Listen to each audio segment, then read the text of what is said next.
জমির ব্যাপারে দিয়েছিল আমার মতিন চেয়ারম্যানের কাছে সাথের, সেখানে দরবারে আমার মাতব্বর হিসেবে ডাকালিছিল। ডাকালিয়া আমি চেয়ারম্যানের সাথে দরবার করেছি। চেয়ারম্যান আয় দিবার না পারে চলে যায়।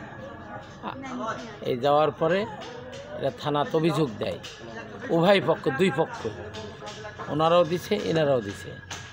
দেওয়ার পরে তখন সে থানার দেখা ওসি সাহেব বলল যে ভাই আমার জন্য আপনি একটু দেখে সকালে যেটা জমির যে কাগজপত্রে পাবে সেভাবে আপনি শুনবেন জানবেন, মাতব্বরের মাতব্বরি করবে, যাই যেটি পাবে সেটি সেভাবে ভাগ দেওয়া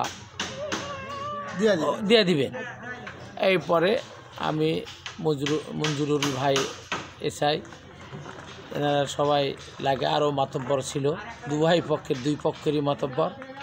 জমি আসা এই দাগে 15 শতক জমি 7.5 করে ভাগ, আঞ্জুরারা 7.5, সৈয়দ আর হচ্ছে আক্কেস আলী এরও 7.5, দুই ভাইয়ের 7.5। আমরা সেই মোতাবেক এখানে জমির আয় দেওয়া হয়েছিল। ফজলুর চেয়ারম্যান সাহেব এখানে বলছে যাই যেটি পাবে সেটি সেইভাবে ওটি জমি পাবে, ওটি দিয়ে দেওয়া হোক। তারা দাবি করে যে আমরা বিলেত বেশি দিচ্ছি, হেদার করছে, এটার বদলে আমি বললাম যে যাই যেটি বেশি দেওয়া কম দেওয়া এটা দেখার বিষয় নাই, এটা এই মোতাবেক যেটি যা জমি পাবেন কাগজপত্র সেভাবে লাও, মানে অংশ হিসাবে এক। আর 2 নম্বর কথা হলো, জজ সাহেব এখানে বিচার করে ওই জমির বিলের তোলার দেয়, সেই বিচারের কথাও তুলেছিল। তোলার পরে বলেছিল এরা তোরা ডাঙ্গা জমি নিচ্ছ, এটা টাকা দিও, সে টাকা পয়সা আর দেয়নি। আজকে এই জমিটা ইনাকের জমি, এই আওয়ামী লীগ সরকার থাকতে পেশি শক্তির উপর তারা জমি ভোগ দখলে দেয়নি। এখন বর্তমানে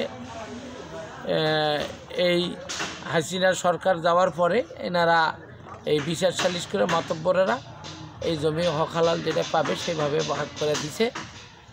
আরও যদি উনিরা যদি অংশ পায় কোথাও কাগজপত্রে, এরা দিবার বাধ্য থাকবে, তার অঙ্গীকার করেছে আমার কাছে।